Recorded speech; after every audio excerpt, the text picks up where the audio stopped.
Nous allons pouvoir démarrer. Je vous remercie pour votre présence à ce webinaire Soleil, ami ou ennemi, que nous présentera donc dans quelques instants Monsieur Pierre Cesarini, directeur délégué donc de l'Association de sécurité solaire. Je vous informe que ce webinaire donc sera enregistré de manière à ce que l'on puisse y accéder par la suite en replay. Je me présente, Marilyn Bessonnard, donc je suis la responsable du service Action sociale et prévention santé du groupe Apicil pour les métiers de la santé et de la prévoyance.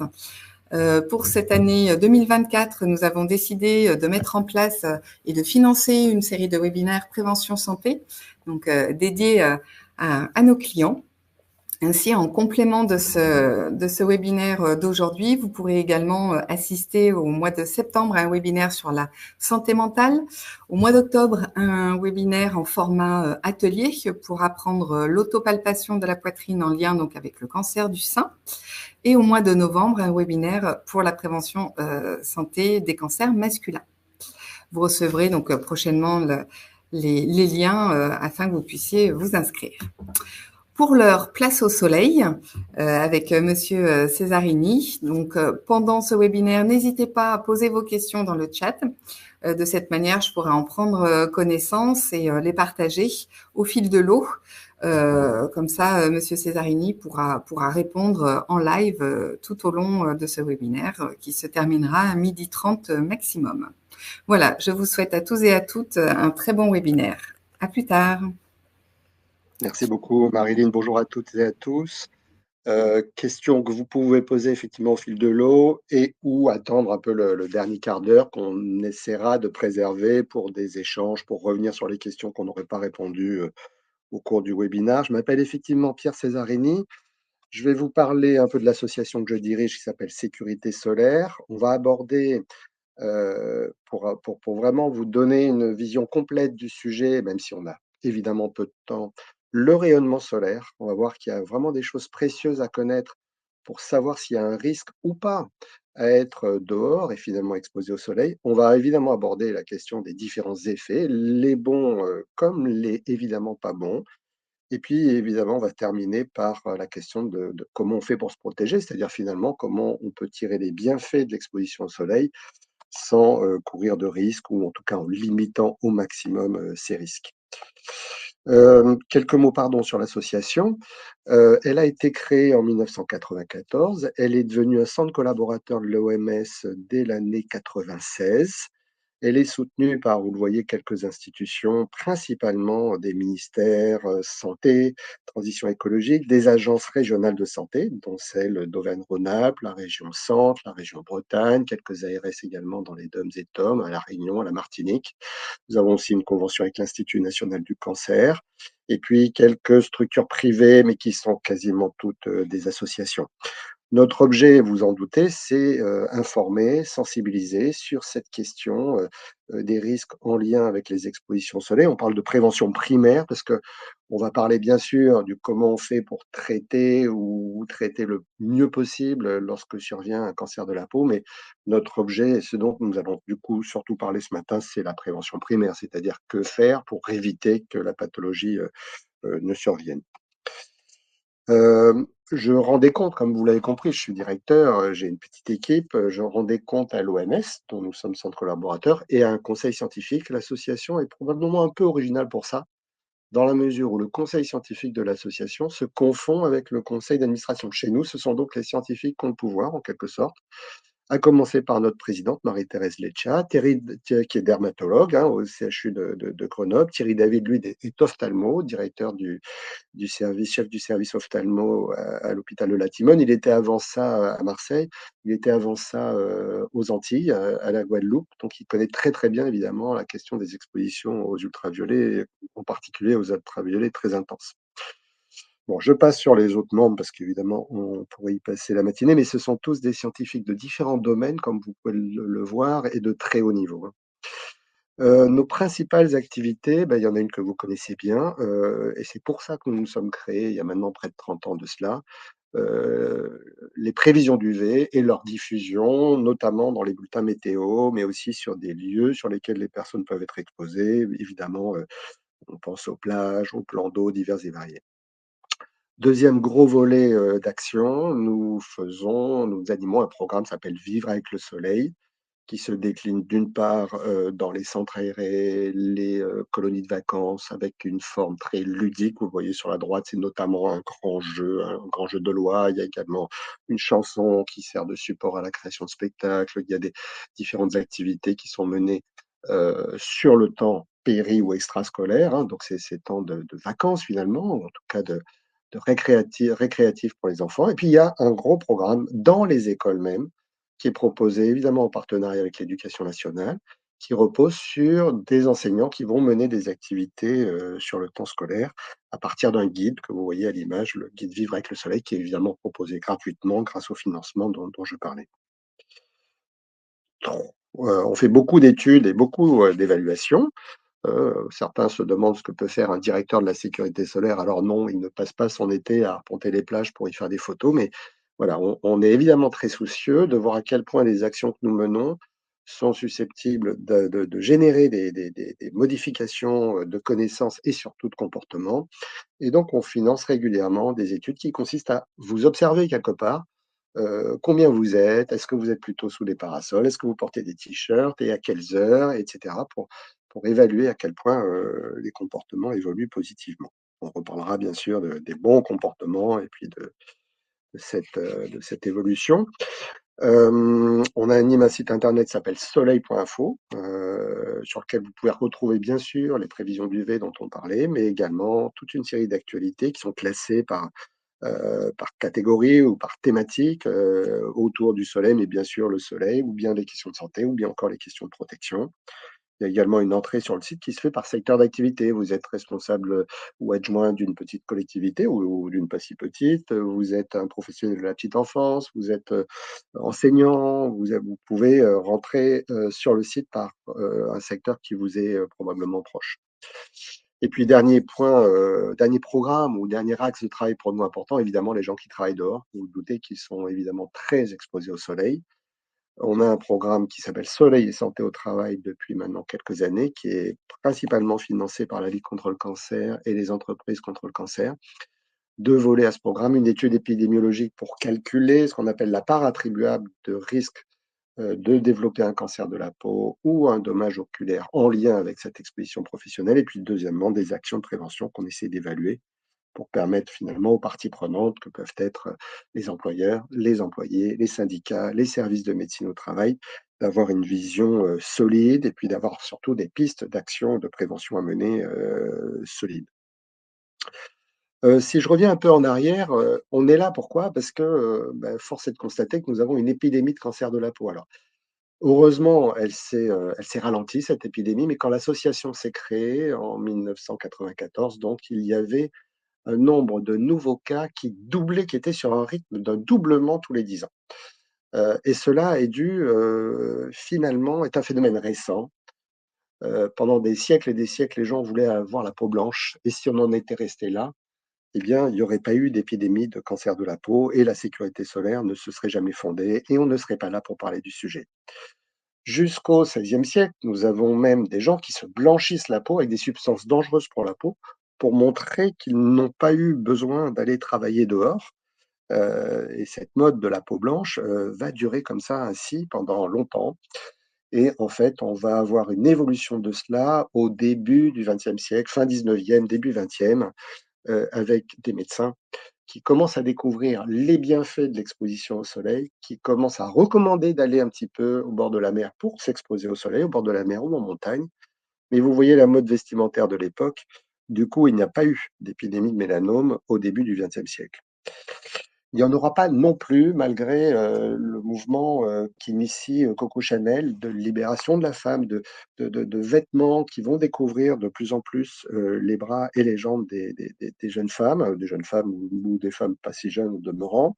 Ça n'est pas non plus le Front populaire qui est responsable de l'épidémie de mélanome, car 1936, nous avons, nous, la société, droit à désormais une semaine de congés payés et ça ne suffit pas pour faire les dégâts qu'on l'on va mesurer malheureusement quelques décennies plus tard.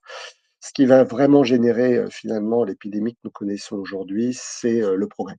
le progrès économique, le progrès technologique. En quelques années, de plus en plus de gens peuvent prendre l'avion, peuvent prendre la voiture pour partir en vacances. Des vacances qui se rallongent. On passe de 1 à 2, puis 3, puis 4, puis 5 semaines de congés payés en quelques décennies seulement. On a désormais même des RTT que beaucoup apprécient naturellement, qui génèrent une chose, c'est aussi un fractionnement des vacances, hein, des week-ends longs, une semaine prise en juillet, peut-être même avez-vous déjà pris au mois de mai une semaine de vacances, vous en avez pris une probablement, on espère pour vous en tout cas, et beaucoup de gens ont les moyens de le faire en plein hiver. Bref, ce fractionnement et ce rallongement des vacances va favoriser malheureusement la survenue, enfin d'abord, avant la survenue de l'épidémie de mélanome, une mode du bronzage. Il faut montrer qu'on est bronzé pour partir, pour montrer qu'on est parti en vacances. Un bronzage qui va être vraiment de plus en plus foncé, hein, ces images sont bien sûr un peu caricaturales. C'est une publicité que vous avez à l'image là pour d'un tour opérateur qui vous propose 2 mois de séjour aux Caraïbes, moyennant 1 500 francs suisses. Mais c'est vrai que ça correspond, hein, on vous fait la promesse, vous êtes blond, vous allez revenir noir, quoi, et ça correspond à une aspiration de la population relativement profonde. Alors, le phénomène va commencer de s'inverser, on va dire dans les années 80-90, quand les scientifiques, vont commencer d'alerter sur le sujet, lorsqu'on va voir que justement, on en parlait tout à l'heure, les indices d'UV survenir dans les programmes météo. Mais vous voyez une publicité comme celle de cette marque de vêtements, très connue, va faire scandale. Dans les années on est là au milieu des années 90, peut-être fin des années 90 si ma mémoire est bonne. On montre un mannequin qui est de type caucasien, qui est bronzé, bronzé, bronzé, très, très foncé. Les institutions, comme la sécurité solaire, comme les comités de la Ligue, c'est une publicité européenne, crient au scandale. Et puis vous voyez, parallèlement, le même tour opérateur qui montrait, un individu blond, à peau blanche, revenant noir d'un séjour aux Caraïbes, voilà les nouvelles publicités qui montrent, vous voyez que les choses ont effectivement et heureusement, évolué.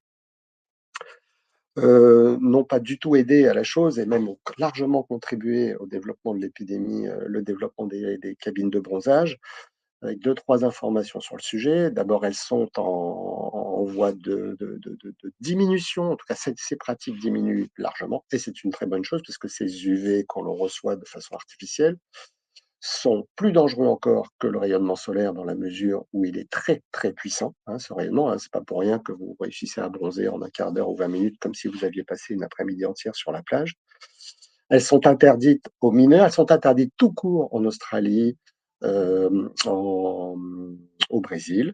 En France, on demande l'interdiction avec l'ANSES, avec l'Académie de médecine, avec la Ligue contre le cancer. La sécurité solaire demande l'interdiction. Malheureusement, elle n'est pas encore tout à fait en voie d'être suivie des faits. Également, les sports et activités de plein air sont évidemment des moments où, qui sont salutaires, hein, et qui sont bénéfiques la plupart du temps, hein. On veut lutter contre la sédentarité, on veut lutter contre, plus globalement contre le surpoids. Donc, d'avoir des activités sportives, récréatives qui nous font bouger, c'est une bonne chose. Maintenant, lorsqu'on est dehors, il faut être bien conscient d'une chose, c'est qu'on est possiblement à risque, hein. Je n'ai pas dit qu'on était en danger dès qu'on mettait le nez dehors. Par contre, nous avons beaucoup d'études qui nous évoquent que les Français savent maintenant que le soleil est dangereux, mais ils nous évoquent, je connais les risques quand je fais le lézard sur la plage, que je fais recto verso sur une plage. Là, je sais que je suis exposé, je sais que le soleil est dangereux, me cassez pas les pieds, ou bien je fais ceci, ou bien je fais cela pour limiter les risques, on va en parler. Mais par contre, nous répondent-ils simultanément, je fais du tennis, je fais de la randonnée, du jardinage, du ski nautique ou du mountain bike, je ne suis pas exposé au soleil. Or, bien évidemment qu'on est exposé au soleil, possiblement dès qu'il fait jour et dès qu'on est dehors. Une nouvelle fois, cela ne veut pas dire qu'on est forcément dans une situation dangereuse. Un petit mot sur le climat et la couche d'ozone. J'ai pas que des bonnes nouvelles, j'ai pas que des mauvaises non plus. Vous avez, pour la plupart d'entre vous, entendu parler du trou dans la couche d'ozone qui s'est constitué vers la fin du siècle dernier, hein, enfin disons, dans les années 70. On commence à observer ce que vous avez sur l'image de droite, c'est-à-dire, une couche d'ozone qui, vous le savez, est notre bouclier atmosphérique, hein. On est à 30 kilomètres d'altitude. Ce gaz ozone est très concentré à cette altitude-là et a pour caractéristique, vu la pression qu'il y a, elle est très forte, vu la température, elle est très basse, il fait -200 degrés, a pour caractéristique de filtrer en partie le rayonnement UV. C'est grâce à elle et aux autres composés de l'atmosphère, c'est vrai qu'il y a de la vie sur Terre. Sinon, il n'y aurait pas de vie sur Terre parce que l'atmosphère ne filtrerait pas assez, en tout cas, le rayonnement solaire.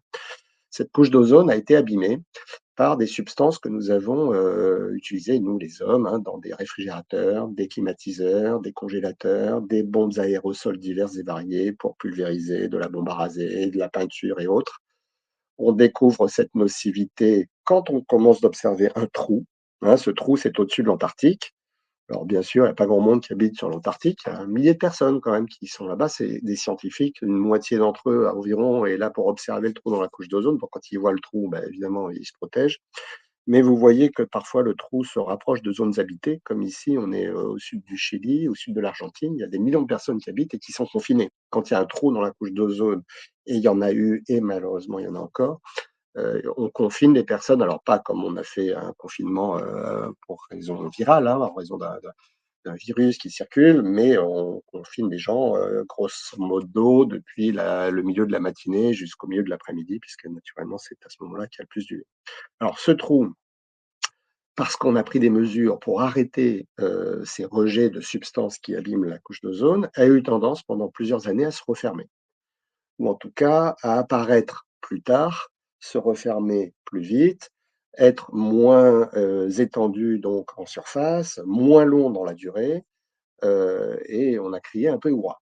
Quand je dis on a, c'est le programme des Nations Unies pour l'environnement, les experts du GIEC, on dit voilà, on est sur la bonne pente, on devrait retrouver une couche d'ozone totalement normale, parce que évidemment, il ne faut pas se voiler la face. Ce trou concerne les gens qui sont sous le trou, bien sûr, mais finalement concerne tout le monde, parce que ce trou, un jour, se referme. Comment il fait pour se refermer? Tout simplement en étant absorbé par le reste de la couche d'ozone qui s'en retrouve mécaniquement aminci.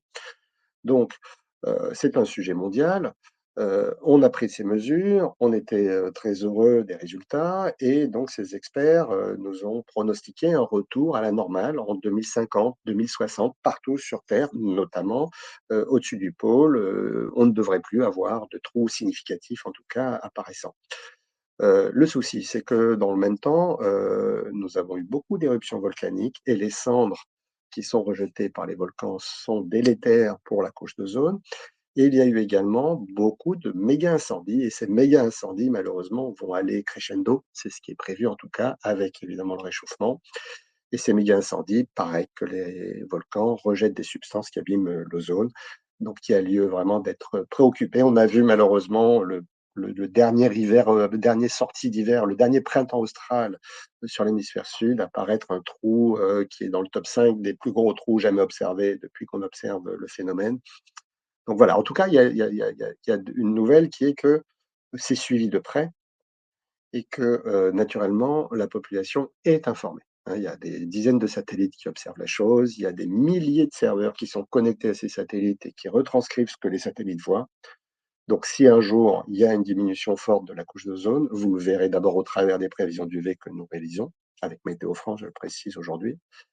Vous le verrez aussi en tant que tel parce qu'il y aura des alertes, parce que les images seront là. 2e point en matière de changement climatique, le réchauffement. Le réchauffement n'a pas d'impact, on va en parler tout à l'heure, sur le rayonnement UV en tant que tel, quoique le réchauffement, devrait, et c'est déjà un peu le cas, on l'observe je crois, de plus en plus, s'accompagne d'épisodes de pluie très intenses, mais par contre de périodes où le ciel est découvert, dégagé, de plus en plus longues.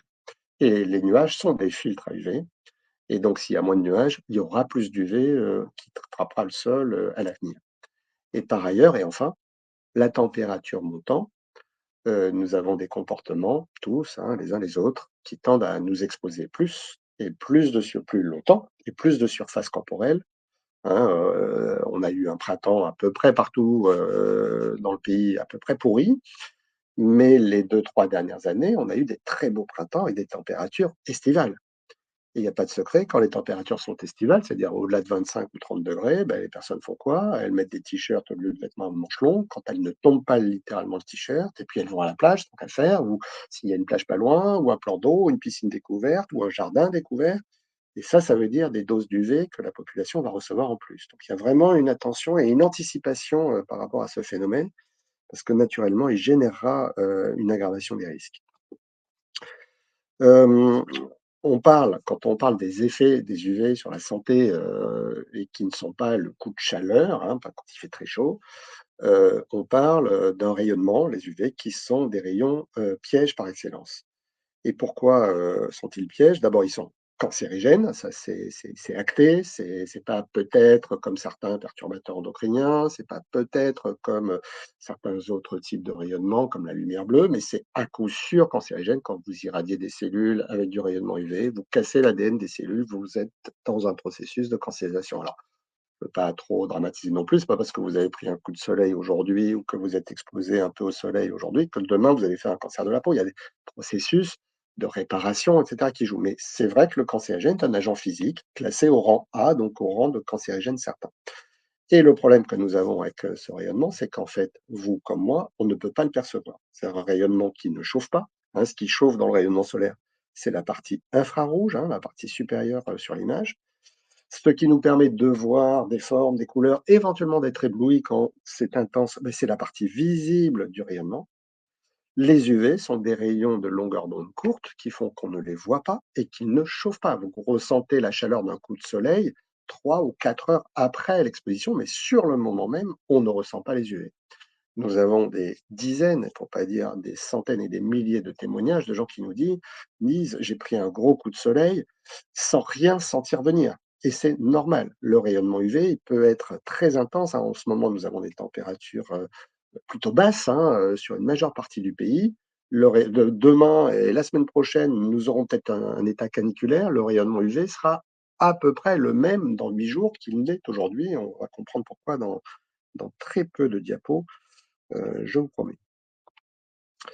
Heu, D'où l'intérêt, hein, le fait que ce rayonnement ne soit pas, qu'on ne perçoive pas l'intensité de ce rayonnement, rend évidemment pertinent l'idée d'informer la population en utilisant une échelle. C'est le fameux index UV que vous voyez dans les programmes météo. Quand vous le voyez dans ces programmes météo, c'est une valeur qui est évidemment la prévision d'un niveau maximum, qui est généralement calculé pour les 3 4 heures autour du midi solaire, qui sera le moment toujours où il y aura le pic de la journée. Ça exprime bien sûr l'intensité des UV et le risque que ça représente pour la santé. Et quand j'arrive un peu à faire mon boulot avec mon équipe, il y a des conseils qui vont avec. Alors précision, c'est une échelle linéaire, donc un niveau d'UV 1, 2, pardon, un niveau d'UV 4, c'est 2 fois plus que 2, un niveau d'UV 8, c'est 2 fois plus que 4. Et à partir de 3, vous voyez qu'il est recommandé de se protéger avec des pictogrammes sur lesquels on va revenir. Ce qui fait varier l'intensité du rayonnement, c'est vraiment une diapo très importante que celle-ci. Ce qui fait varier l'intensité des UV, c'est principalement la position du soleil dans le ciel, hein. Ça n'est pas la sensation de chaleur qu'on peut ressentir une nouvelle fois. Ce qui fait varier l'intensité des UV, c'est avant toute chose le trajet des rayons parcourus dans l'atmosphère. Cette atmosphère filtre, quand le trajet des rayons dans l'atmosphère est court, comme quand c'est le cas en été autour du midi heure solaire, nous avons un trajet des rayons court dans l'atmosphère, il y a donc beaucoup d'UV puisque le filtre est mince. C'est évidemment l'inverse en hiver, ou au début ou à la fin de la journée, quand le soleil est rasant, comme vous le voyez dans cette position, vous voyez un trajet des rayons dans l'atmosphère qui est beaucoup plus long, les UV sont beaucoup plus filtrés et donc il y a beaucoup moins d'UV. Il y a un indicateur qui est très simple à retenir pour savoir s'il y a un risque ou pas. Regardez la taille de vos ombres. Si ton ombre est plus courte que toi, ne t'expose pas ou bien protège-toi. C'est un message qu'on apprend à des enfants en maternelle parce qu'ils ont découvert dans ces activités dont je parlais tout à l'heure que effectivement, quand les ondes sont longues, il n'y a pas d'effet sur un certain nombre de matériaux. Ouais, je crois que je vais y revenir plus tard. On ne brûle pas les enfants, hein, pour montrer, rassurez-vous, pour montrer que c'est dangereux d'être à midi ou pas dangereux à 9 heures du matin. On utilise une banane, on utilise des gommettes réactives aux UV. Ces gommettes ne réagissent pas à 9 heures du matin, il n'y a pas d'UV ou très peu. Effectivement, il y a une règle très, intéressante à retenir. Si ton ombre est plus courte que toi, ne t'expose pas ou bien protège-toi. Si vous avez des ombres courtes, en l'occurrence, vous êtes debout, en position à peu près verticale, vous projetez votre ombre sur un sol à peu près horizontal. Si vous avez une ombre égale à votre taille, ça veut dire qu'il y a un soleil incliné à 45°. Si l'ombre est plus courte, le soleil est plus droit, plus vertical que 45°, ça donnera un indice d'UV supérieur à 5, donc de l'ordre de 6, voire plus encore. Et à partir de 6, on est dans le fort. Donc vraiment, ça commence à vraiment être critique. Si par contre vous avez des ombres longues, plus long que votre propre taille, l'indice d'UV sera inférieur à 5, donc qualifié de modéré. Et si elle est très longue, il sera même inférieur à 2. Et là, il y aura vraiment besoin d'aucune protection. Je parle là en population générale, c'est-à-dire en excluant des personnes qui auraient eu déjà des cancers de la peau, des personnes qui seraient photosensibilisées parce qu'elles prennent des médicaments qui photosensibilisent, donc augmentent la sensibilité de la peau au soleil, par exemple. Bon, et après, il y a des facteurs évidemment locaux qui vont jouer sur la quantité d'UV qu'on reçoit, par exemple les nuages. Des gros nuages très noirs, très épais, comme on a eu une bonne partie du printemps sur une grosse partie du pays, ont arrêté tous les ultraviolets. Il n'y a pas eu de coup de soleil, pas possible de brûler dans ces conditions-là. C'est un peu moins le cas pour des nuages d'altitude, d'épaisseur plus moyenne, qui sont pas noirs, qui sont pas blancs non plus. Ils sont un peu épais, pas aussi épais que ceux qu'on peut avoir lorsqu'il pleut notamment.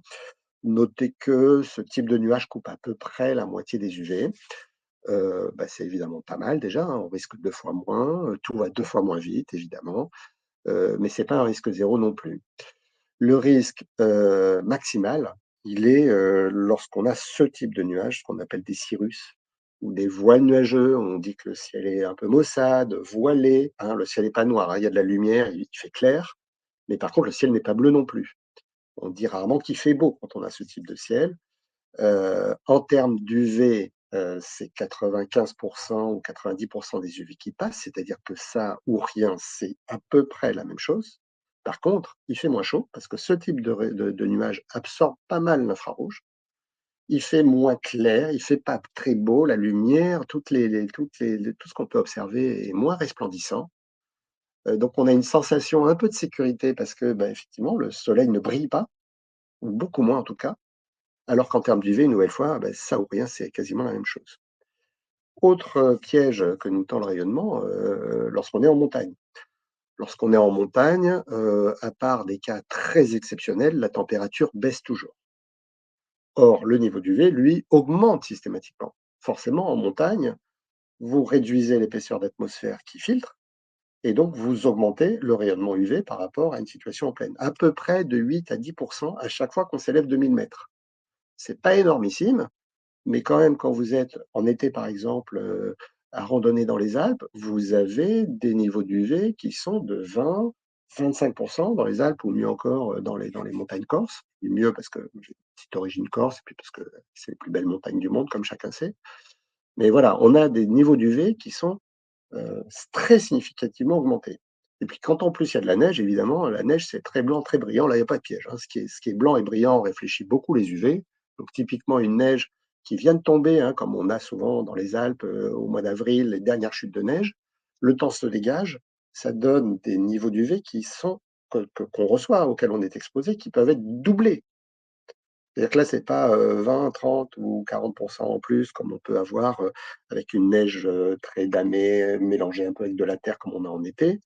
C'est 90 d'UV en plus qu'on peut recevoir. Et là, ça va très, très vite, hein. Les derniers week-ends de ski, quand le soleil est déjà bien remonté et qu'on a des personnes qui profitent des derniers jours de ski à la montagne, qui a ce phénomène, hein, de ces dernières chutes de neige, on a des indices d'UV qui sont de l'ordre de 14-15, c'est-à-dire que c'est des niveaux d'UV qu'on peut comparer à ce qu'on mesure sous les tropiques. Bon, le sable ne réfléchit pas beaucoup. Alors quand il est sombre, il absorbe le rayonnement comme toutes les surfaces sombres, donc il ne restitue pas, il ne réfléchit pas beaucoup les UV, c'est quelques pourcents de réflexion. L'herbe, rien du tout. Le sable clair, par contre, peut réfléchir 25, 30, voire 35. L'eau ne réfléchit pas beaucoup, contrairement à ce qu'on a tendance à penser, sauf quand il y a de l'écume. Hein, vous êtes sur un bateau, vous avez bien sûr la trace du bateau avec de l'écume blanche qui va réfléchir une bonne partie du rayonnement. Si l'eau est très agitée, qu'il y a des moutons, on appelle ça, il y a une forte réverbération. Et puis évidemment, sur un bateau, il y a souvent une voile, hein, si c'est un bateau à voile en tout cas, blanc, brillant, ça réfléchit. Le pont est souvent verni, donc brillant. Donc on a une forte réverbération possible. Autre diapo sur ces variations d'UV, hein, en hiver, pas de risque. Pas de risque. Alors en hiver, je voudrais bien préciser les choses, autour du 21 décembre. Disons les 2 mois ou le mois et demi d'avant, ou mois et demi d'après le 21 décembre. On a un calendrier un peu bizarre, hein, qui fait démarrer le 21 décembre, l'hiver le 21 décembre. Dans beaucoup d'autres calendriers, le 21 décembre, et dans le calendrier astronomique, le 21 décembre, c'est le milieu de l'hiver. C'est le jour de l'année qui dure le moins longtemps en termes de luminosité. Le soleil n'est jamais autant caché que le 21 décembre. Le soleil ne monte jamais aussi peu dans sa courbe, dans sa course, que le 21 décembre. C'est le jour où il y aura inéluctablement le moins d'UV de l'année, en tout cas dans l'hémisphère nord. Donc vous voyez des niveaux d'UV qui, en janvier, en France hexagonale en tout cas, sont à zéro. À zéro, éventuellement à 1 dans le sud-sud de la Corse, et encore, je pense que le chiffre exact, c'est plutôt 0,7 ou 0,8 que 1. Donc le risque est nul. Et y compris, je veux dire, c'est très compliqué de bronzer ou de prendre des coups de soleil, même en montagne, pendant les vacances de Noël. Une légère roseur à la fin de la journée pour des gens très sensibles, admettons, parce qu'évidemment, on n'est pas tout à fait à zéro, qu'avec l'altitude, plus un ciel dégagé, tout à fait possible à Noël, hein, même si c'est pas la règle. Donc un niveau d'UV qui va atteindre un pic, compte tenu de l'altitude et de la réverbération, à 2 ou 3. Bon, des gens très sensibles peuvent avoir une petite légère roseur à la fin de la journée. Évidemment, la diapo opposée ou l'image opposée au 21 décembre, c'est le 21 juin. 21 juin, jour du solstice d'été, c'est le jour de l'année où il y a le plus d'UV dans l'hémisphère nord. Vous voyez des niveaux d'UV, vous les consultez en ce moment, hein, pour ceux qui les suivent plus ou moins ou qui viennent sur notre site Soleil Info. Vous avez des niveaux d'UV qui sont de l'ordre de 7 dans le nord, de 8 dans le sud. Évidemment, ça peut aller au-delà dans les montagnes. Et ça peut aller un peu au-delà si la couche d'ozone est un peu plus mince. C'est vrai que toutes ces valeurs-là peuvent être augmentées d'1 point, voire 2 points si la couche d'ozone est un peu amincie. Au mois de mai et en août, des niveaux d'UV qui sont les mêmes. Le 1er mai et le 10 août, je suis exactement à 1 mois et 20 jours du solstice d'été. Le soleil est exactement dans la même position. Le niveau d'UV, toutes choses égales par ailleurs, bien sûr, sera exactement le même.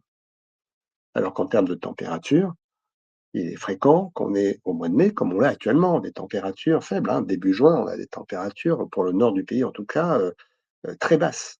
Le niveau d'UV, une nouvelle fois, se moque de la température. Le niveau d'UV, il dépend de cette position du soleil, donc on a actuellement des niveaux d'UV qui seront les mêmes que si dans 8 jours, nous avons 10 ou 15 degrés de plus, ce qui est tout à fait possible. Au mois de décembre, bien sûr, si vous voulez bronzer un petit peu et prendre des coups de soleil, risquer un cancer, partez sur l'île de la Réunion, partez dans l'hémisphère sud. Pour rester en France, sur l'île de la Réunion, tropique sud, indice du V14. Évidemment, la carte du monde du mois de juin, elle est inversée. Les niveaux sont au contraire au plus bas dans l'hémisphère sud et au plus haut dans l'hémisphère nord. Pour ce qui concerne les effets, il en est des bons. La vitamine D sert naturellement à fixer, tout le monde le sait, à fixer le calcium sur les os, donc c'est important pour la croissance des enfants, pour la prévention de l'ostéoporose. C'est aussi utile, cette vitamine D, à notre système immunitaire.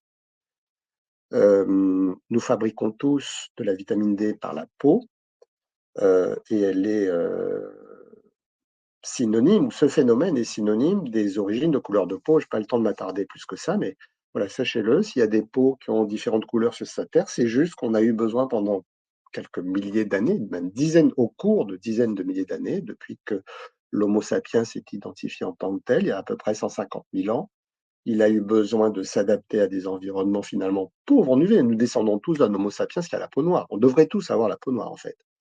Et si certains ont la peau blanche, c'est qu'on a eu besoin de nous adapter à des environnements beaucoup plus pauvres en rayonnement UV que naturellement là où l'Homo sapiens se développe initialement, c'est-à-dire sous les tropiques en Afrique.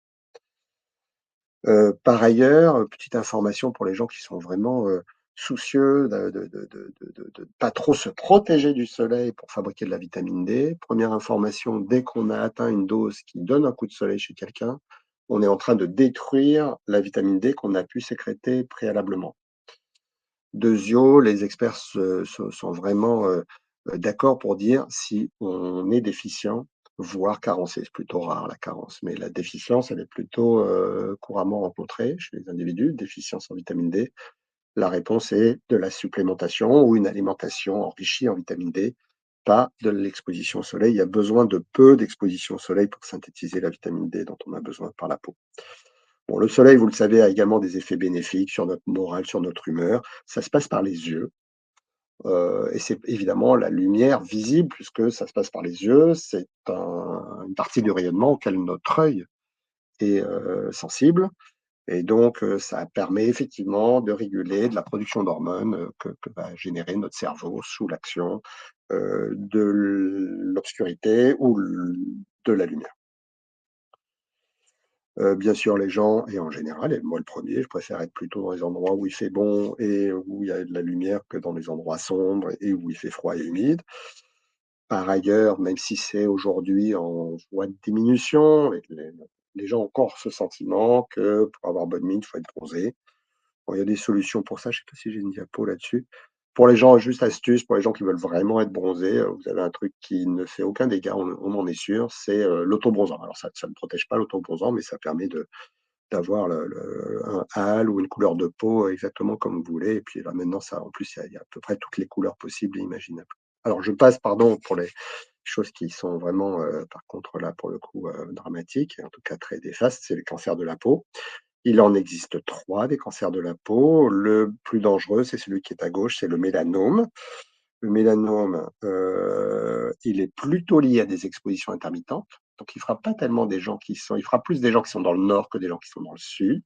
Hein, les gens qui sont dans le sud, Côte d'Azur, typiquement, ont du soleil un peu toute l'année, donc franchement, quand il arrive l'été et qu'il est midi, bah, eux quittent la plage, hein. Ceux qui restent sur la plage sont plutôt, des Lillois ou des Parisiens. Hem, Ça frappe plutôt des gens qui sont dans le secteur tertiaire que des gens qui travaillent, la terre, typiquement. Vous voyez que ça tue 2 000 personnes. C'est une cause majeure de mortalité chez les 20-40 ans, de mortalité par cancer, hein. Marilyn vous parlait d'une campagne sur le sein. Il y a quand on meurt d'un cancer entre 20 et 40 ans, il y a les 3 premières causes sont dans l'ordre: le sein, le sang et le mélanome.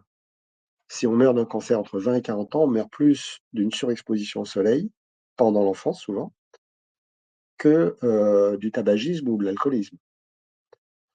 Donc il y a vraiment un enjeu à protéger, on va le voir, les enfants, car ça survient beaucoup à la suite de coups de soleil de l'enfance, le mélanome. Ça survient sur des peaux claires, majoritairement, aussi sur des peaux mates, jamais sur des peaux noires. Alors je précise quand même une chose, il existe des mélanomes qui ne sont pas UV induits, qui peuvent survenir sur des peaux très sombres, voire noires.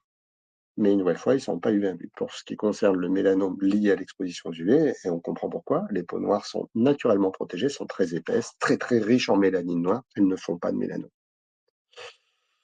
Leur traitement est très très cher si on laisse passer ça. C'est-à-dire qu'en fait, c'est très peu cher de traiter un mélanome si on le prend tôt et on guérit à 100%. D'où cette règle précieuse. Vous avez une tache pigmentée ou pas trop pigmentée, mais qui, voilà, qui évolue. C'est le E surtout qu'il faut retenir, mais qui a une forme asymétrique, qui a des bords irréguliers, plusieurs couleurs, un diamètre déjà conséquent, quelques millimètres, qui surtout change d'aspect. Ça doit être montré vraiment très rapidement au dermatologue, éventuellement d'abord au généraliste pour qu'il vous recommande vers un dermatologue pour que le cas échéant, d'un simple coup de scalpel précédé d'une petite piqûre anesthésique pour que le coup de scalpel ne fasse pas mal, mais on enlève 3 fois rien quoi, hein. On enlève un truc qui fait 1 centimètre de diamètre sur quelques millimètres de profondeur, on met un point ou 2 de suture et c'est réglé. Si on laisse les choses, les cellules cancéreuses peuvent, heu, envahir le reste des organes, hein, parce que le mélanome, c'est un cancer du mélanocyte. Le mélanocyte, c'est une cellule qui est au contact de la lymphe et du sang. Donc les cellules sont vite fait de partir, surtout quand on est jeune. Donc il faut vraiment être vigilant là-dessus. 2 règles, la règle ABCDE et la règle du vilain petit canard. Vous avez beaucoup de grains de beauté, il y a à peu près un quart des grains de beauté sur des cancers de cutanés type mélanome qui surviennent sur des grains de beauté. Donc des gens qui ont beaucoup de grains de beauté sont à risque, un peu plus que les autres en tout cas. Il faut donc surveiller le grain de beauté qui est un peu atypique, différent des autres et qui surtout évolue une nouvelle fois en allant le montrer le plus rapidement possible à un dermatologue. Bon, il existe après des cancers de la peau moins graves, beaucoup plus nombreux, qui surviennent, eux, sur des zones de peau qui sont exposées de façon chronique. C'est ce qu'on appelle l'épidermoïde notamment, qui est reconnu comme maladie professionnelle en Allemagne, en Belgique, en Suisse, pour parler que de pays qui sont, proche de la France. Et pourquoi maladie professionnelle? Parce que, maladie de celui qui travaille dehors, de celui ou celle qui travaille dans le BTP, de celui qui travaille dans le milieu agricole, bref, toutes les personnes qui sont beaucoup exposées au soleil. Ça fait beaucoup de professions. Près de 3 millions de personnes en France passent plus de la moitié de leur temps dehors dans le cadre de leur activité professionnelle. Les autres dommages sur la peau, bien sûr, des coups de soleil, bien sûr, des allergies, des épisodes de photosensibilisation et puis évidemment, le vieillissement. Vous avez à droite, un livreur de lait. Il a livré du lait pendant, 40 ou 50 ans et il a gardé sa fenêtre ouverte parce que sa fenêtre coupe beaucoup les UV, mais en la tenant ouverte ou bien elle était très peu filtrant, les UV. En tout cas, l'un plus l'autre fait que vous voyez le résultat en termes de vieillissement. On ignore beaucoup, mais les UV ont également des effets, délétères sur les yeux. Notamment, ils accélèrent l'opacification du cristallin. 900 000 interventions chaque année en France, 1 500 € l'intervention, prise en charge par la sécurité sociale, régime général ou régime agricole ou autre. Heu, on pourrait facilement, au moins retarder la chose, voire, finalement mourir avant qu'on ait besoin d'intervenir. Si on portait des casquettes, si on portait des lunettes, on va aborder évidemment le comment on fait pour se protéger dans très, très peu de temps, 1 ou 2 minutes maxi. Bon, il y a également des dégâts sous forme de DMLA. Les recommandations, on y vient. Avant tout, on évite les moments où ça cogne le plus, évidemment. Le midi 16 h, c'est un moment où il y a le plus d'UV, hein. Midi 16 h à notre montre, c'est-à-dire 10 à 14 h en heure solaire, hein. Vous savez qu'on vit décalé de 2 heures en France hexagonale pendant l'été. Ça concentre ces 4 heures-là, la moitié, plus de la moitié des UV de la journée. S'il y a un effort à faire, c'est surtout d'éviter d'être dehors à ce moment-là. Si on doit être dehors à ce moment-là, on cherche de l'ombre, hein, une ombre la plus grande possible, la mieux, conçue possible. Vous voyez ce petit garçon australien, il a planté son parasol de sorte qu'il coupe le rayonnement UV, qui pourrait être réfléchi par le côté. Il est dans une zone très sombre, il coupe 80 ou 90 des UV. On porte des chapeaux à bord large toujours, bref, on cherche l'ombre, hein, c'est ce qu'il y a de mieux à faire. On porte des vêtements clairs et amples, en tout cas, s'il fait chaud. Éventuellement anti-UV si on va dans l'eau, parce qu'un vêtement en coton ordinaire, perd beaucoup de sa capacité à filtrer les UV quand il est trempé. C'est là que c'est intéressant, sinon des vêtements ordinaires, coupent assez d'UV, comme ça.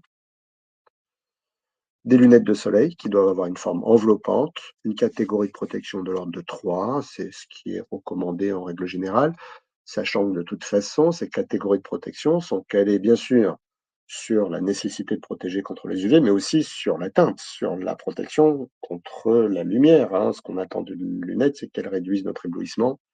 Honnêtement, 0, 1, 2, 0, ça ne réduit pas du tout, le 1 très peu, le 2 un peu plus, ça commence à être un peu efficace en termes de réduction de l'éblouissement à 3, donc c'est des catégories 3. C'est 95 des lunettes qui sont vendues, de toute façon. Et puis Pierre, enfin, je me permets, excusez-moi, je vous coupe dans votre lancée, j'ai une question dans le chat. Peut-on ouais. bronzer à travers une vitre? Alors, c'est une bonne question, ça dépend beaucoup de la vitre. Quand elle est teintée et épaisse, par exemple, le pare-brise que vous avez devant votre voiture ou s'il y a des vitres teintées dans votre maison ou votre, appartement, la réponse est non, ça coupe tout. Si par contre, le verre est très transparent et fin, il va y avoir, pas mal d'UV qui vont être coupés quand même, mais une partie significative du rayonnement UVA, en l'occurrence celui qui fait bronzer plutôt que brûler, en l'occurrence, même si les 2 brûlent et font bronzer quelque part, les UVB comme les UVA. Mais oui, donc la réponse est oui si le verre est transparent et fin. Merci Pierre. Et je termine donc avec évidemment, le sujet que j'allais dire malheureusement, non, que beaucoup de gens attendent parce que c'est évidemment à ça qu'on pense, mais vous avez remarqué que dans ma présentation, je termine par la crème solaire. Alors non pas qu'il faille la jeter avec l'eau du bain, mais on a beaucoup d'études qui nous montrent que des gens utilisent à mauvais escient la crème solaire. Et quand je dis à mauvais escient, je veux dire qu'ils l'utilisent comme un pouce au crime. La crème solaire, s'il est utilisé pour se permettre d'aller à la plage à la mauvaise heure, si elle est utilisée pour se permettre d'être à la plage et de ne pas mettre et ne pas utiliser les autres protections que peuvent être un parasol ou un vêtement, elles augmentent le risque ou elles peuvent être amenées à augmenter le risque de cancer cutané des années plus tard. Donc une nouvelle fois, on la jette pas avec l'eau du bain, mais on est vraiment très, très, attentifs et je crois qu'on n'est pas les seuls. Même les fabricants aujourd'hui, quand vous regardez les notices, vous disent: «Évitez 12-16 heures en France, privilégiez la protection vestimentaire, utilisez la protection solaire cosmétique», donc les produits solaires, les crèmes solaires, en complément des autres moyens de protection, pas à la place d'eux. Bien sûr, pour que ça soit efficace, il faut l'appliquer soigneusement et on ne dit pas qu'il faut l'appliquer généreusement ou qu'il faudra en mettre des tartines et des tartines ou des cuillères à soupe ou des cuillères à café, je ne sais quoi. Il faut l'appliquer en couche fine, en couche normale, mais surtout soigneusement. Ne pas oublier de zone. Hein, vous avez un t-shirt sur vous, vous êtes sûr que vous êtes protégé. Vous l'avez pas, vous êtes sûr que vous l'êtes pas. Avec la crème, c'est plus compliqué parce que vous pouvez oublier des zones, donc soyez soigneux en vérifiant bien, en étant attentif à bien appliquer le produit partout et évidemment renouveler l'application fréquemment.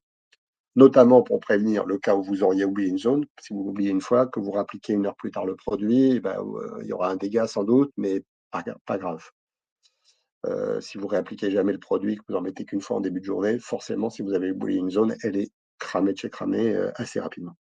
Et puis évidemment, choisissez un produit qui est suffisamment protecteur, 30, 30 plus. Si vous êtes super sensible ou super exposé parce que vous partez en bateau toute la journée ou quoi, n'hésitez pas à monter d'un cran, à passer à du 50, sachant qu'il n'y a pas une énorme différence entre du 50 ou du 30.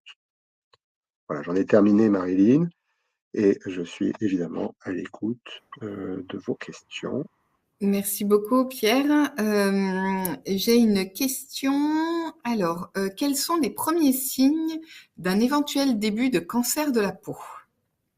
Alors, je les ai évoqués, c'est une évolution de votre peau sur un endroit typique, une tache, un grain de beauté qui change d'aspect. On a des signes cliniques. Alors, Marine, on ne l'a pas précisé, mais je ne suis pas dermatologue. Donc, une nouvelle fois, je ne veux pas faire, entre guillemets, un conseil ou encore moins une consultation médicale. Mais les messages qui sont aujourd'hui diffusés par l'Institut national du cancer, par l'Organisation mondiale de la santé, doivent alerter des taches qui changent d'aspect, qui grossissent, qui s'épaississent, sur lesquelles apparaissent des croûtes qui reviennent en quelque sorte en permanence. Tout ceci n'est pas forcément synonyme de cancer cutané et de décès dans 5 ans, heureusement, mais ceux-ci sont des signes de possibles lésions cancéreuses qu'il faut montrer au plus vite pour qu'elles soient traitées si elles ont besoin de l'être. Car une nouvelle fois, si on traite précocement, on guérit à tous les coups. Si on ne traite pas assez tôt, on guérit beaucoup moins à tous les coups, hein, faut le savoir. Une personne qui a un mélanome de stade 3, donc qui a déjà commencé d'envahir d'autres organes, à moins de 50 ans, son espérance de vie à 5 ans, ça doit être de l'ordre de 20. Donc vraiment, ça mérite qu'on s'en occupe et qu'on ne fasse pas l'autruche. Et que même naturellement, si c'est difficile de trouver un rendez-vous chez le dermato, on va voir son médecin traitant et le médecin traitant va nous ouvrir la porte d'un dermato dans des délais suffisants. Merci, Pierre. Une autre question concernant la crème solaire. Faut-il en acheter une spéciale pour les enfants? Souvent, sur les flacons, on voit effectivement qu'il y a écrit pour les enfants et d'autres crèmes solaires non. Donc, que faut-il choisir? Ouais, ouais. Alors d'abord, il faut distinguer dans les enfants, les jeunes enfants, les bébés, des autres. Il faut savoir qu'un bébé, ça a une peau très fine, des mélanocytes très peu, hein, ces cellules qui fabriquent le bronzage, très peu actifs, voire même pas encore constituées. C'est des cellules dont la maturité ne sera réellement obtenue qu'à la puberté, les mélanocytes. Donc ça veut dire qu'on a un individu naissant ou né depuis quelques semaines ou mois, un épiderme super fin. Hein, la protection solaire naturelle d'une peau, c'est son épaisseur et sa noirceur quelque part, sa teneur en mélanine brune, noire. Un enfant, même qui naît de parents noirs, naît blanc. C'est la démonstration de cette immaturité. Des bébés, on ne les crème pas. Normalement, on n'a pas à les crémer. C'est vraiment, déjà, vous avez compris que on évoque la protection par crème solaire comme un dernier recours ou comme le dernier roue du carrosse. Pour les bébés, c'est le dernier des derniers recours. Oui, si je suis avec un bébé tout nu dans le désert, je vais bien évidemment plutôt le crémer que de le laisser brûler littéralement au soleil. Mais sinon, je ne suis pas aux heures auxquelles le soleil est dangereux à la plage, Je suis toujours à l'ombre, je n'expose pas un bébé directement aux rayons du soleil. A priori jamais. Alors je ne parle pas évidemment, j'ai été rapide tout à l'heure dans mon explication du risque solaire, de l'exposition aux UV. Évidemment, cette intensité de rayonnement est importante. La durée de l'exposition, on joue aussi. Vous pouvez traverser une rue avec un bébé dans une poussette, c'est pas grave s'il est exposé pendant 10 secondes au soleil. Il va pas en mourir et il va pas faire un cancer de la peau à cause de ça. Par contre, je ne vais pas pendant 3 heures à la mauvaise heure avec un bébé sur la plage. A priori, je ne fais pas ça. Si jamais je fais ça, j'ai un très grand parasol, je laisse pendre des couvertures sur les bords de ce parasol pour vraiment bien couper. Mieux encore, j'achète des trucs qui sont faits pour, parce qu'il y en a maintenant et c'est vraiment pas des trucs qui coûtent cher. Je lui garde ses vêtements clairs et amples, longs, et du coup, il me reste quoi à crémer? 2 petits bouts de pied, éventuellement, un petit bout de visage qui dépasse. Si je suis bien à l'ombre, j'ai même pas besoin. Donc les jeunes enfants, vraiment, des derniers recours, utilisation de crème. Pour les enfants un peu plus grands, ben, les systèmes de défense se mettent un peu plus au point. Ça fait sens d'utiliser plutôt des crèmes estampillées enfants. Elles ont, disons que leurs formules sont étudiées pour être moins à risque d'allergie, parce que comme la peau des enfants reste quand même toujours plus sensible jusqu'à la puberté quelque part, il y a naturellement des risques d'allergie supplémentaires. Très bien, merci Pierre. J'ai une autre question. Certains dermatos conseillent d'utiliser la crème solaire avant chaque sortie, quel que soit le temps, pour prévenir de l'apparition des taches brunes. Est-ce exact? Oui, oui. Alors c'est exact que certains dermatos en tout cas recommandent cela. Moi, l'apparition des taches brunes et l'apparition de rides, ça va avec. C'est pas notre problème. Moi, ce que je vois, c'est, les recommandations, enfin ce qui fonde l'action de l'association et son discours de prévention, ce sont les recommandations de l'OMS. Et l'OMS dit: «Avant un niveau d'UV de 3, en population générale, donc à part si j'ai des soucis particuliers de santé ou assimilés, il n'y a pas besoin de se protéger». Or, toutes saisons confondues en France hexagonale, avant 9h30 du matin, l'indice d'UV est inférieur à 2. Comme après 18h30 le soir. Quelle que soit la saison, ce niveau d'UV en France hexagonale ne dépasse pas 2 avant 9h30 ou après 18h30. En hiver, comme je disais tout à l'heure, j'ai montré les cartes, le niveau d'UV ne dépasse même pas 1 dans le plus sud du pays et 2 dans des montagnes, allez, va jusqu'à 3 maximum avec une couche neigeuse à 3000 mètres d'altitude. Donc pour moi, il n'y a pas de nécessité de se protéger du soleil, ni avec de la crème, ni avec autre chose, pendant toute une période de l'année et pendant toute une partie de la journée. Parce que typiquement, si je raisonne sur un mois, par exemple février-mars, effectivement, on va avoir un pic à 2, 2,5, 3, fin février-mars, parce que ça y est, on sort de l'hiver, le soleil remonte. Mais à 11 heures du matin, je suis encore sous le niveau du V2, quoi. Donc il y a véritablement, pour moi, une adéquation à réaliser entre la protection qu'on va mettre en œuvre et le niveau d'UV. Et une nouvelle fois, l'OMS, avant un niveau d'UV de 3, nous dit pas de protection. N'oublions pas un autre truc, c'est la vitamine D. Elle est précieuse. Et beaucoup de gens disent, attention, la vitamine D qu'on mange n'est pas exactement la même que celle qu'on fabrique sous l'action des UV. Certains disent, attention, les campagnes de prévention solaire sont excessives. Les Australiens viennent de réviser les standards de doses auxquels notamment les personnes à peau sombre sont quelque part exposées. Et la recommandation, c'est d'alléger la protection solaire sur ces peaux-là. Donc il y a un enjeu de santé publique que les dermatos, quand ils nous disent je veux limiter l'apparition de taches brunes, voilà, je pense que c'est pas un sujet de santé publique, les taches brunes. Merci Pierre. Je vois qu'il est 12h27 et j'ai encore quelques questions. Alors on va essayer d'être... Ah, je fais court. Promis. Merci beaucoup. Les crèmes solaires indiquées résistent à l'eau. Sont-elles efficaces? Quand elles résistent à l'eau, c'est mieux que de ne pas résister à l'eau, surtout quand vous allez dans l'eau, car celles qui résistent pas dans l'eau fondent, se dissolvent littéralement dans l'eau. Par contre, aucune crème, même résistante à l'eau, ne résiste à votre coup de serviette. Donc véritablement, à moins de sécher sans, et puis que vous ne soyez pas non plus dans une baignade agitée, dans des rouleaux, là aussi la crème a du mal à résister.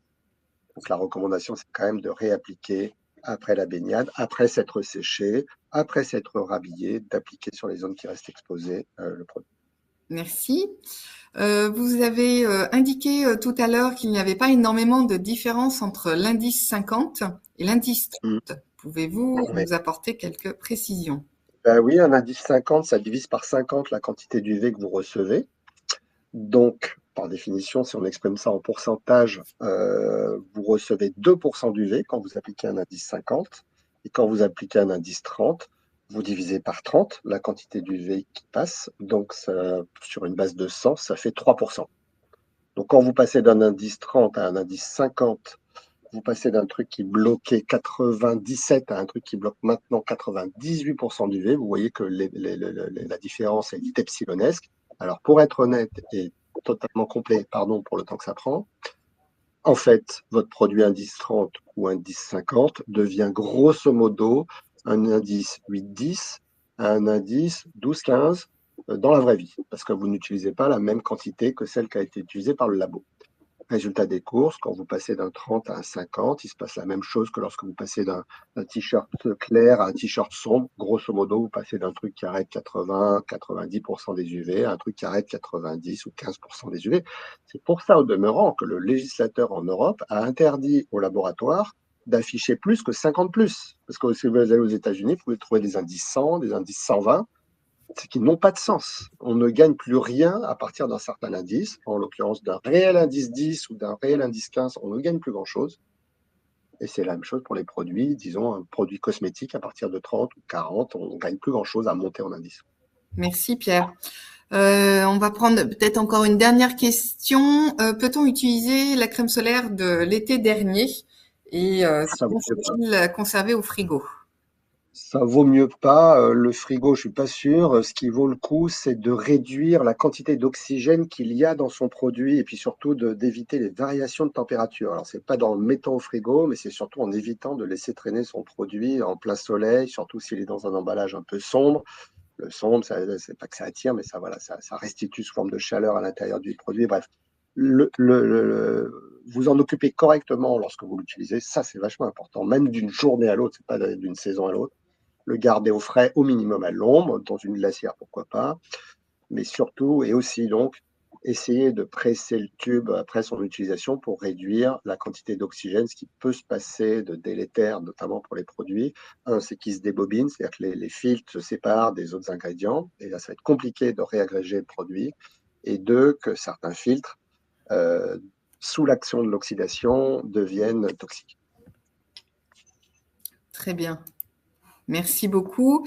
Une dernière question, parce que je vois qu'il est, midi 31. Une personne qui a eu un mélanome doit donc toujours mettre de la crème solaire? Point d'interrogation. Alors, la personne qui a eu un mélanome, elle a un dermato ou un cancéro, ou les deux. Et ce qu'elle doit faire, c'est à la lettre, c'est ce que le dermato et le cancéro ont dit. Une nouvelle fois, je répète, on tient ici, on est une association qui travaille dans le champ de la santé publique.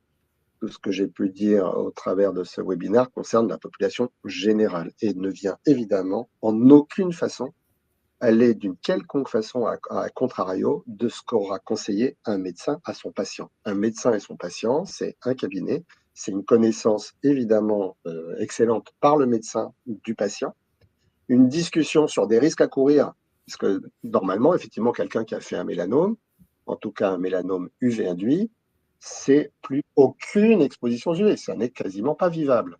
Donc, il doit être évalué entre le médecin et son patient, une attitude raisonnable qui fait courir toujours quelque part un risque, mais qui évidemment limite encore plus ce risque que quelqu'un qui n'a jamais fait de mélanome et qui probablement n'en fera jamais. En France, il n'y a qu'une personne sur 100 qui fera un mélanome au cours de sa vie, donc il n'y a pas lieu d'embêter évidemment 99% de la population avec des conseils trop drastiques. Très bien, je vous remercie beaucoup, Pierre. J'ai encore quelques questions qui arrivent, cependant, l'heure ne va pas forcément nous permettre de répondre à tous. Je crois que vous avez peut-être un dernier slide où vous pouvez nous donner vos coordonnées. Je ne sais pas si vous avez. C'est bien possible. Vous Et rappelez. là, oui, il est là. Voilà. C'est Vous pas... pouvez vous rendre sur soleil.info, vous Très bien. pouvez télécharger une application qui s'appelle Météo UV, c'est pas marqué, mais c'est pas rien, c'est quand même utile. Elle est disponible sur tous les stores, c'est évidemment une application gratuite. Vous pouvez nous écrire à contact@soleil.info. Et puis, je vois qu'effectivement, il y a quelques questions auxquelles on n'a pas pu répondre, mais il y en a une quand même que je réponds rapidement. Est-ce qu'il faut appliquer l'indice 30 plus souvent que 50? Je précise bien une chose, ce 30 ou 50 n'est pas une indication de la durée de validité ou d'utilité du produit. Cet indice 30 ou 50 vous indique simplement qu'il est plus ou moins concentré en filtre. Quant à sa réapplication, elle doit se faire indépendamment de ce filtre. Vous voulez une protection efficace, vous devez donc réappliquer le produit souvent. Ce souvent, c'est au minimum toutes les 2 heures. Et ça peut être plus si vous pensez par exemple que le produit est parti parce que vous avez transpiré, que vous êtes frotté ou que vous êtes allé vous baigner et que vous êtes essuyé avec une serviette. La réapplication, là, c'est possiblement 5 minutes après la première. Très bien, je vous remercie beaucoup, Pierre. Merci à tous et à toutes d'avoir été présents pendant ce webinaire. N'hésitez pas à prendre des informations complémentaires, supplémentaires, donc sur le site www.soleil.info. Il me reste à vous souhaiter une agréable journée. Passez toutes et tous un très bel été. Et puis, prenez soin de vous. Merci à toutes et à tous. Merci beaucoup, Marélie. Merci. Au revoir.